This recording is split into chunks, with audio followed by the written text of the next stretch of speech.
نحمده ونصلي على رسوله الكريم أما بعد أعوذ بالله من الشيطان الرجيم بسم الله الرحمن الرحيم وقال ربكم ادعوني أستجب لكم إن الذين يستكبرون عن عبادتي سيدخلون جهنم داخرين صدق الله العظيم۔ اللہ رب العزت بڑی قدرت والے ہیں، خالق ہیں، ہمارے رب ہیں، ساری کائنات پر ان کا تصرف ہے اور اپنے ہر کام کے کرنے پر پوری قدرت رکھتے ہیں۔ ان اللہ بالغ امرہ، جس کام کو چاہے وہ ہو کے رہتا ہے، جس کو نہ چاہے وہ نہیں ہو سکتا۔ ان یمسسک اللہ بضر فلا کاشف لہ الا ہو، جس سے اللہ رب العزت تکلیف پہنچانے کا ارادہ فرمائے اس کو کوئی دور کرنے والا نہیں، جس کے ساتھ رحمت کا معاملہ فرما دے اس کو کوئی روکنے والا نہیں۔ اللہ تعالیٰ انسان سے بڑی محبت فرماتے ہیں، اس کو اپنا قرب عطا فرماتے ہیں جب بندہ اپنے رب کی طرف تمام حالات میں متوجہ رہے۔ اللہ تعالیٰ نے اپنی ذات کی طرف متوجہ رہنے کا جو عمل بتلایا ہے وہ دعا ہے کہ انسان اپنے اللہ سے اپنی حاجتوں کو مانگا کرے، اپنی ضرورتوں کے لیے ہاتھ اٹھائے۔ اللہ تعالیٰ کا یہ ارشاد ہے وقال ربکم ادعونی استجب لکم، تمہارے پروردگار تمہارے رب یہ فرماتے ہیں ادعونی، مجھ سے مانگا کرو، مجھے پکارا کرو، استجب لکم، میں تمہاری دعائیں قبول کرتا ہوں۔ ان الذین یستکبرون عن عبادتی، وہ لوگ جو میری عبادت سے دعا سے تکبر کرتے ہیں میں ان کو جہنم میں داخل کروں گا۔ اس لیے انسان اپنے اللہ کی طرف متوجہ رہے، اپنے اللہ سے مانگا کرے۔ کیوں نہ مانگے جب اس کا کرم، اس کا رحم اتنی وسعت والا ہے، اس کی عطا کی شان اتنی عجیب ہے۔ ان ربک حی کریم، تمہارے رب بڑی حیا فرمانے والے ہیں، بڑا کرم فرمانے والے ہیں۔ اللہ تعالیٰ سے کوئی انسان ہاتھ اٹھا کے دعا مانگے، اللہ تعالیٰ کو اس بات سے حیا آتی ہے ان یردہما صفرا، کہ اللہ تعالیٰ اس کے ہاتھوں کو خالی لوٹا دیں، خالی نہیں لوٹاتے، جو مانگتا ہے ہاتھ اٹھاتا ہے اس کو ضرور عطا فرماتے ہیں۔ اصل میں بندے نے دعا کے بارے میں اپنے نظریات یہ بنائے ہیں، یا اس نے اپنے تصورات یا اپنے خیالات یہ قائم کیے ہیں کہ دعا کہتے ہیں کہ جب بندہ ہاتھ اٹھائے کوئی مانگے، مل جائے جو مانگا ہے تو پھر تو فائدہ ہو گیا، اور اگر جو مانگا ہے وہ نہیں ملا تو یہ ہاتھ اٹھانا بیکار گیا، رائے گاں گیا۔ یہ محنت، یہ راتوں کو اٹھ کر اللہ سے مانگنا، مختلف مقدس مقامات پر اللہ کے سامنے ہاتھ اٹھانا، اور کہاں کہاں ہم نے نہیں مانگا، صفا پہ، مروہ پہ، حجر اسود پہ، ملتزم پہ، کہاں کہاں ہم نے ہاتھ اٹھا کے نہیں مانگا، ہماری تو نہیں سنی گئی۔ کیا فائدہ ہوا ہاتھ اٹھانے کا؟ انسان کے تصورات بسا اوقات یہ ہوتے ہیں کہ جو مانگا ہے وہ مل گیا تو قبولیت ہے، وہ نہیں ملا تو یہ ہاتھ اٹھانا محنت رائے گاں چلی گئی۔ آپ صلی اللہ علیہ وسلم کے یہ جو ارشاد ہے کہ اللہ تعالیٰ کو حیا آتی ہے کہ جو آدمی ہاتھ اٹھائے اس کو خالی لوٹا دے، اللہ اسے حیا فرماتے ہیں۔ اس کی وجہ یہ ہے، خود نبی صلی اللہ علیہ وسلم کے یہ ارشاد ہے کہ آدمی بسا اوقات اللہ سے مانگتا ہے تو اللہ تعالیٰ اس کو وہی چیز عطا فرما دیتے ہیں، بسا اوقات اس کو وہ چیز نہیں دیتے، اس کے بدلے میں دنیا کی کسی تکلیف سے اس کی حفاظت فرما دیتے ہیں۔ اس بندے کو نہیں پتہ کون سی تکلیف آنے والی تھی، اور اگر یہ بھی نہ ہو تو آخرت میں اس کی دعا کو ذخیرہ بنا دیتے ہیں، وہاں اس کا اجر عطا فرمائیں گے، مانگنے پر اجر ملے گا۔ علماء فرماتے ہیں اس کا مطلب یہ ہے کہ بسا اوقات انسان جب اللہ کے سامنے ہاتھ اٹھاتا ہے تو بندے کے لیے مناسب ہوتا ہے تو اللہ عطا فرما دیتے ہیں، بندے کے لیے مناسب ہوتا ہے تو اللہ عطا فرما دیتے ہیں، یا دیر سے مناسب ہوتا ہے، ابھی نہیں بعد میں ملے گا تو دیر سے عطا فرما دیتے ہیں، اور بسا اوقات وہ بھی مناسب نہیں ہوتا، ہمیں معلوم نہیں ہوتا کہ ہم اللہ سے نعمتیں مانگ رہے ہوتے ہیں، ہمیں احساس نہیں ہوتا ہمارے لیے مناسب ہے یا نہیں ہے۔ حجاج نے بھی حکومت مانگی تو اس کو مل گئی، 1,00,000 انسانوں کا قتل اس کی گردن پر ہے، حکومت ملی تھی، نہ ملتی تو اتنا ظلم نہ کرتا۔ کون سی چیز ہمارے حق میں مناسب ہے، کون سی چیز ہمارے حق میں مناسب نہیں ہے، ہم نہیں جانتے ہیں۔ صحت ہمارے حق میں مناسب ہے یا نہیں ہے، ہم نہیں جانتے۔ بیماری ہمارے حق میں مناسب ہے یا نہیں ہے، ہم نہیں جانتے۔ اس لیے بسا اوقات تو جو مناسب ہوا تو فوراً دے دیں گے، دیر سے ہوا تو دیر سے دیں گے، اور کبھی ایسا بھی ہوگا کہ نہیں دیں گے۔ اس نہ دینے پر بندے کو رنج ہوگا، اس دکھ اور رنج پر ہم اپنا قرب عطا فرما دیں گے۔ کون سی چیز بے فائدہ ہوئی، کون سی چیز رائے گاں گئی، ہاتھ اٹھانا کون سے بے فائدہ ہو گئے۔ آپ صلی اللہ علیہ وسلم کا ارشاد ہے کہ بندہ اللہ کے سامنے ہاتھ اٹھا کے دعا مانگے اور پھر امید پہ رہے کہ اللہ اس کو قبول فرما لیں گے، اور انتظار کرے، تو حدیث میں آتا ہے افضل العبادت انتظار الفرج، کشادگی کا انتظار، آسانی کا انتظار افضل ترین عبادت ہے۔ اللہ کا قرب نصیب ہو رہا ہے۔ چند دعائیں ایسی ہیں جو اللہ تعالیٰ نے ہمیں خود سکھائی ہیں، ان کو مانگنے کا اہتمام کرنا چاہیے، اپنی ہر دعا میں اس کو حصہ بنانا ہے۔ اس میں ایک دعا یہ ہے ربنا آتنا فی الدنیا حسنہ وفی الآخرۃ حسنہ وقنا عذاب النار۔ الحمدللہ ہمارے بہت سارے احباب کو یہ دعا یاد ہوگی۔ اس کا معنی یہ ہے اے ہمارے رب ہمیں دنیا میں بھلائی عطا فرما اور آخرت میں بھلائی عطا فرما، ہمیں جہنم کی آگ سے بچا لے۔ مختصر ترین دعا ہے۔ پتہ اس دعا میں ہم نے اللہ سے کیا کیا مانگا ہے؟ اے ہمارے رب ہمیں دنیا میں بھلائی عطا فرما۔ میں اپنی بات نقل نہیں کروں گا آپ کی طرف، مفسرین کرام کی بات نقل کروں گا کہ یہ جو ہم مانگتے ہیں اللہ ہمیں دنیا میں بھلائی عطا فرما۔ کیا مانگا ہم نے اپنے اللہ سے؟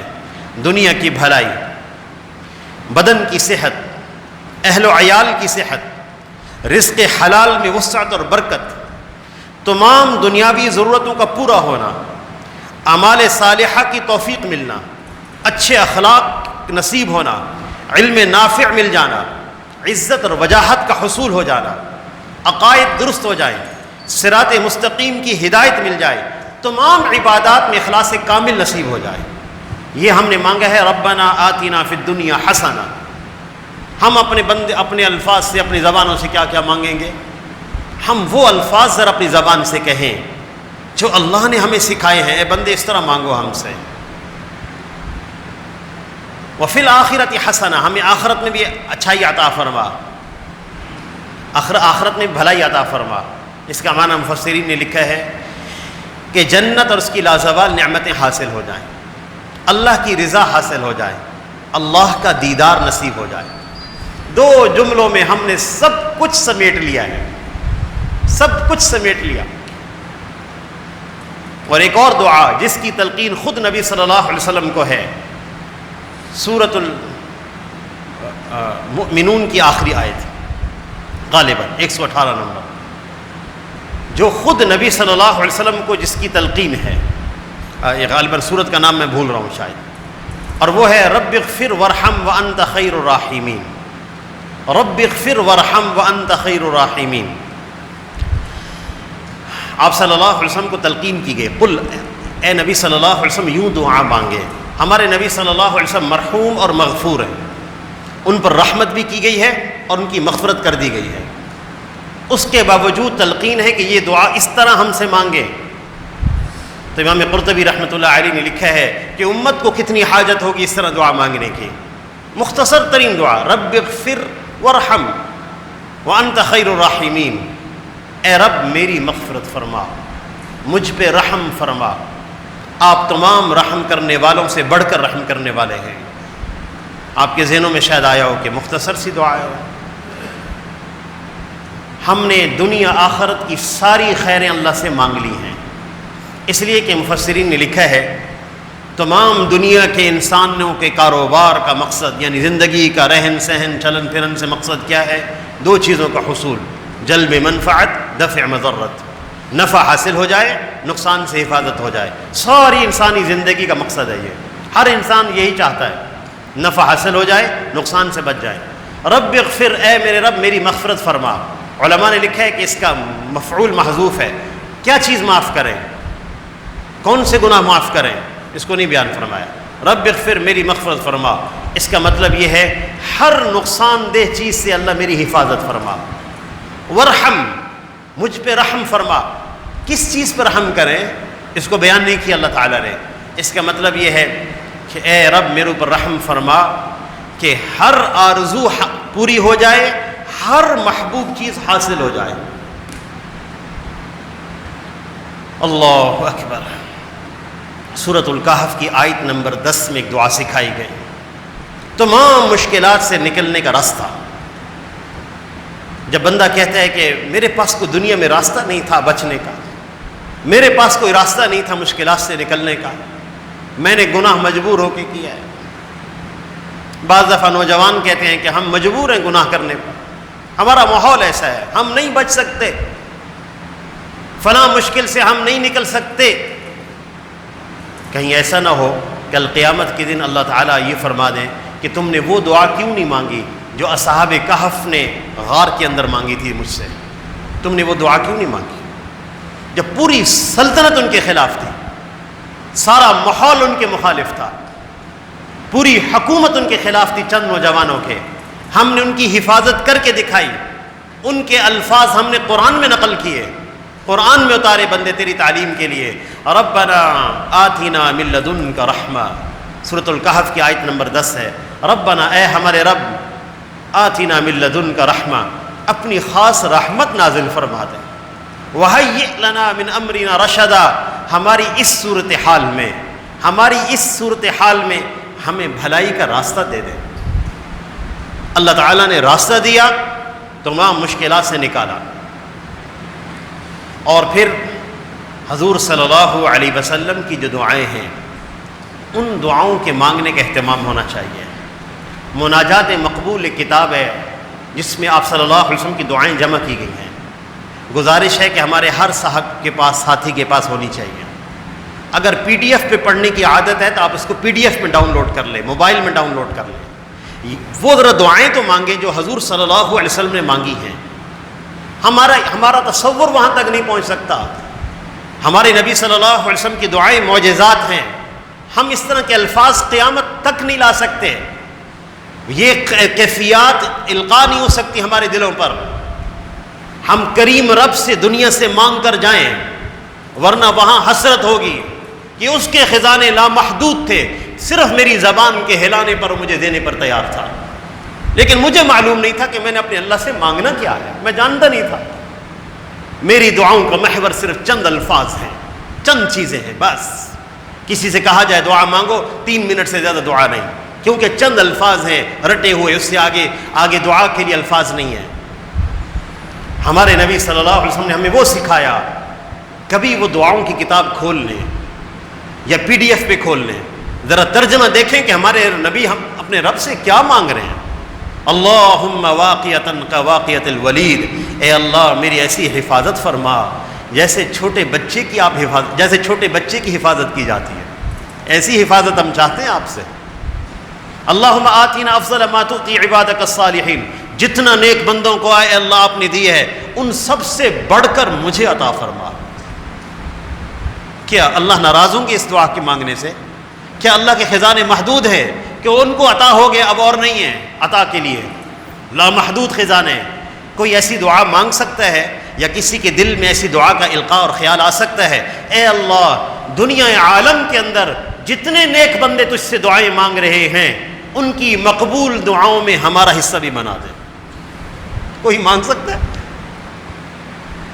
جتنے دنیا عالم میں نیک بندے دعائیں کر رہے ہیں ان کی مقبول دعاؤں میں ہمارا حصہ بھی بنا دیں، یعنی جو وہ مانگ رہے ہمیں بھی دے دیں اور ہماری مقبول دعاؤں میں ان کا حصہ بھی بنا دیں. ہم یہ دعائیں ذرا مانگے تو صحیح. اس لیے اللہ جل شانہ سے کبھی مایوسی نہیں. اپنا تعلق اور اپنا قرب دعاؤں کے ذریعے سے ہم نے بڑھاتے چلے جانا ہے. اس کی کوشش کریں گے انشاءاللہ. اللہ تعالیٰ سے دعا ہے کہ اللہ تعالیٰ ہم سب کو عمل کی توفیق عطا فرمائے. وآخر دعوانا ان الحمد للہ رب العالمین.